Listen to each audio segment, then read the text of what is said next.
Cooking oil, fast food, junk food, क्या यही सब है हार्ट अटैक का कारण? राधे राधे दोस्तों, आपका मेरे चैनल पर बहुत बहुत स्वागत है। और आज मैं बात करने जा रहा हूँ कोरोनरी एंजियोप्लास्टी के बारे में। कोरोनरी एंजियोप्लास्टी की इस प्रक्रिया को परक्यूटेनियस कोरोनरी इंटरवेंशन के नाम से भी जाना जाता है। यह प्रक्रिया कोरोनरी आर्टरीज यानी हृदय की धमनियों के नाम से जाने जाने वाली रक्त वाहिकाओं पर की जाती है। ये रक्त वाहिकाएं हमारे शरीर की सभी मांसपेशियों को ऑक्सीजन युक्त रुधिर पहुंचाने का कार्य करती हैं। किसी कारणवश प्लाक नामक पदार्थ के जमने के कारण ये जो रक्त वाहिकाएं हैं ये अवरुद्ध हो जाती हैं, अर्थात अवरुद्ध के कारण इनका व्यास जो है वो कम हो जाता है,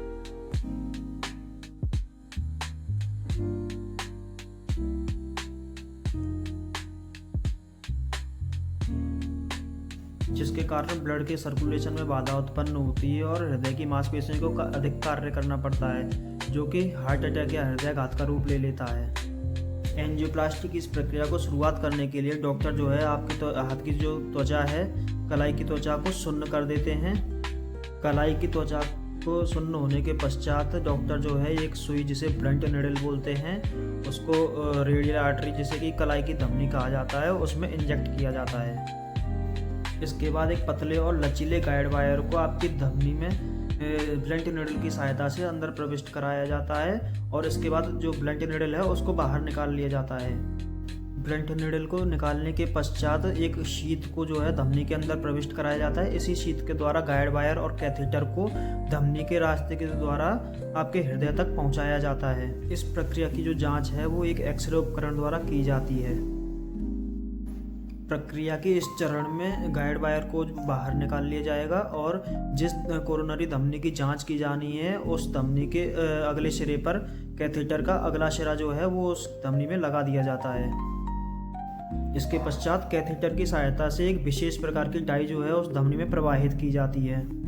इस दौरान एक्सरे उपकरण की सहायता से जो अवरुद्ध है उसको साफ देखा जा सकता है।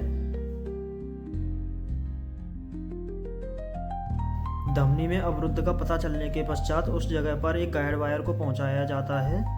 इस गाइड वायर की सहायता से एक बलून को अवरुद्ध वाले स्थान तक पहुंचा दिया जाता है।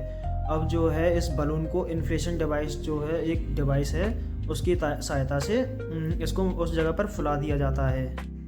बलून के फूलने की वजह से जो धमनी जो है वो चौड़ जाती है और इस बलून की हवा को निकालकर और इस बलून को वापस से निकाल लिया जाता है।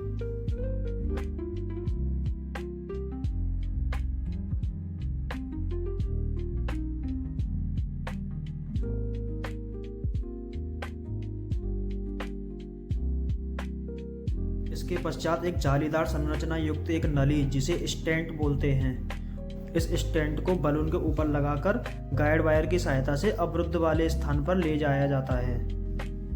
इसके पश्चात उस बलून को फुला दिया जाता है और बलून फूलने के साथ साथ स्टेंट जो है उस स्थान पर चौड़ जाता है और उस जगह पर फिट हो जाता है।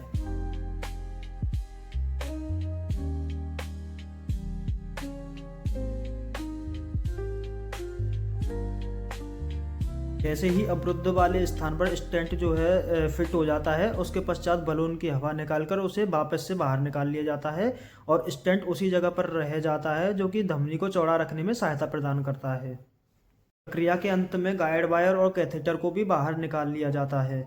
यह प्रक्रिया इस जगह पर समाप्त हो जाती है।